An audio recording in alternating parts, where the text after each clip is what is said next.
Bem, meus amigos e amigas, estou num lugar emblemático para a psicologia e para a psiquiatria, o Hospital de São Petrier. Esse é um hospital que tem um peso simbólico muito grande. Foi aqui que Felipe Pinel iniciou a ruptura com o padrão original de tratamento da doença mental.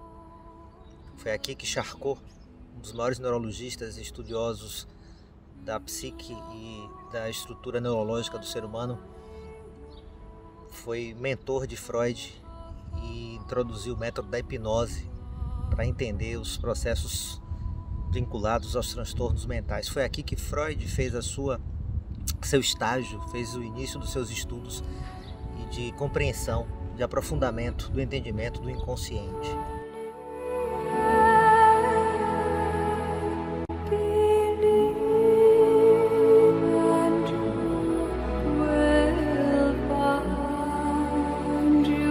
O Hospital de São Petrier inicialmente foi construído no século XVI e servia de depósito, servia de um local que todos os indesejáveis, os desvalidos, prostitutas, ladrões, bêbados, loucos, vagabundos, todos que ameaçavam o status quo e que não eram valorizados e respeitados dentro da estrutura social, eram simplesmente retirados do convívio e confinados aqui.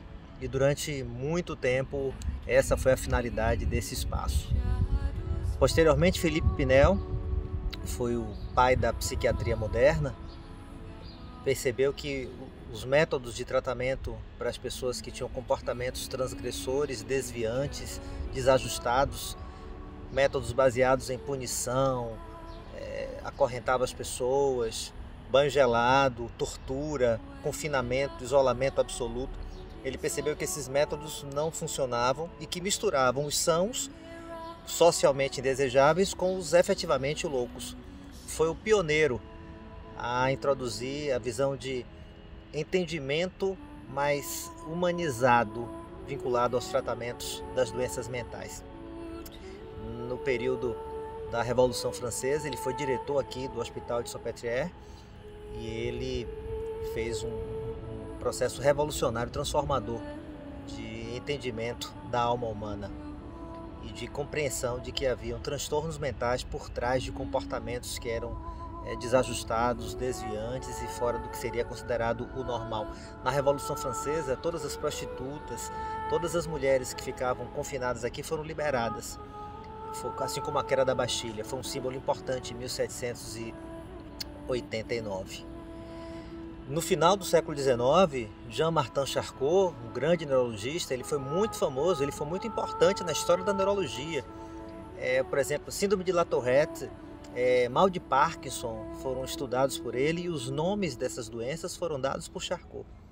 E ele estudou a histeria e ele percebeu que muitos sintomas histéricos, como perda da capacidade de falar, perda da visão, desmaios, paralisias, não tinham um componente neurológico, biológico real. Eram processos exclusivamente mentais. Ele então introduziu o método da hipnose, que antes era mais restrito a charlatães, a profissionais de palco, muito mais vinculados ao show business do que à saúde mental e à ciência. Ele deu um caráter de maior seriedade à hipnose e ele levou para o hospital. O Hospital de São Petrier era um hospital eminentemente vinculado a mulheres, era de acolhimento exclusivamente a mulheres. E na época de Charcot, final do século XIX, a histeria era considerada um mal exclusivamente feminino, vinculado a repressões sexuais. Histeria vem da palavra útero, então era algo muito do feminino e era muito desvalorizado, era muito desrespeitado, porque os profissionais de saúde achavam que era frescura, que era simulação, já que não havia nada biológico, concreto, neurológico a ser compreendido, a ser tratado. Charcot quebrou isso e levou em conta essa subjetividade, esse olhar à alma, esse compreender da subjetividade. E através das técnicas de hipnose, ele conseguiu demonstrar que havia um processo inconsciente que gerava esses sintomas. Então ele apresentava para os seus alunos pacientes que tinham uma conversão histérica, uma histeria de conversão, ou seja, uma canalização para um órgão do corpo de um conflito inconsciente não elaborado. Então ele pegava mulheres que não conseguiam falar, não conseguiam ver, não conseguiam escutar, não conseguiam andar, tinham paralisias, perdiam sensibilidade em uma parte do corpo. Ele levava para um salão, ele então induzia o transe hipnótico e na sugestão hipnótica ele conseguia a remissão dos sintomas. E isso foi algo revolucionário.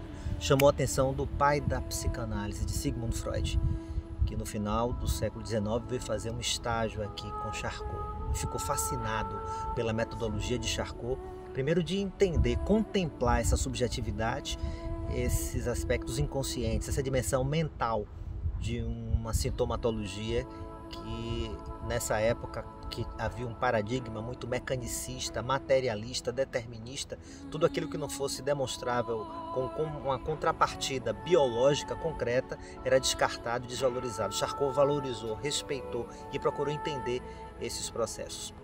E foi fundamental para a formação de Freud.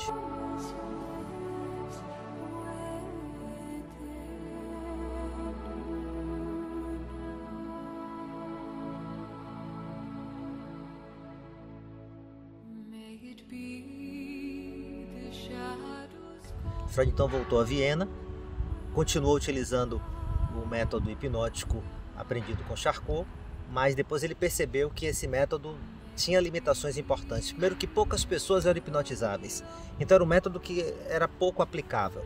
Segundo, ele percebeu que havia a remissão dos sintomas no momento inicial, mas que posteriormente os sintomas retornavam, não era algo durável, porque a hipnose era como se fosse um contornar da censura. Era dar um zigue, como a gente chama na Bahia, na censura, e não estruturalmente acessar o inconsciente e integrá-lo à dimensão consciente. Era um tapa-buraco, era um processo que era mais superficial. Freud então abandona o método hipnótico, mas consciente da importância dessa dimensão subjetiva da alma humana na etiologia das neuroses. E então ele vai iniciar os seus estudos e a aplicabilidade no método analítico, através da interpretação dos sonhos, da associação livre, do paciente deitado no divã, etc, etc, etc. Então aqui é um espaço importantíssimo, é emocionante como psicólogo, como professor de psicologia, como psicoterapeuta, estar aqui no Hospital de Salpêtrière, porque realmente é um local que tem muitas memórias e que foi palco de muitos estudos relevantes que perduram até hoje para o entendimento da alma humana, da natureza humana e da psicopatologia. Freud, como pai da psicanálise, passou por aqui e sua experiência aqui foi essencial para entender todo o futuro da psicanálise posteriormente. A psicanálise é pop, Freud é pop. A psicanálise é uma das mais importantes escolas de pensamento da psicologia. A psicanálise é um método de estudos, é uma teoria, é uma técnica de intervenção. É uma tentativa de entender a alma humana, é uma tentativa de compreender quais são os fatores que levam aos nossos comportamentos e uma técnica que almeja viabilizar que a gente aprenda a lidar com os nossos sintomas, que a gente integre o nosso inconsciente e que a gente amplie a compreensão sobre nós mesmos, num mergulho para dentro da própria subjetividade, da própria essência da nossa natureza humana. Então, se você vier para Paris, não deixe de visitar o Hospital de Salpêtrière, porque você está experimentando um pouco da história da psicologia, da história da natureza humana, da história da alma humana, com personagens importantíssimos. São dezenas, é difícil nomeá-los, mas eu diria que pelo menos Philippe Pinel, Jean-Martin Charcot e Sigmund Freud são três grandes nomes que nós que nos interessamos por comportamento humano não podemos deixar de reconhecer suas contribuições e de, em algum momento, poder aprofundar os estudos e o conhecimento das suas contribuições. Boa jornada!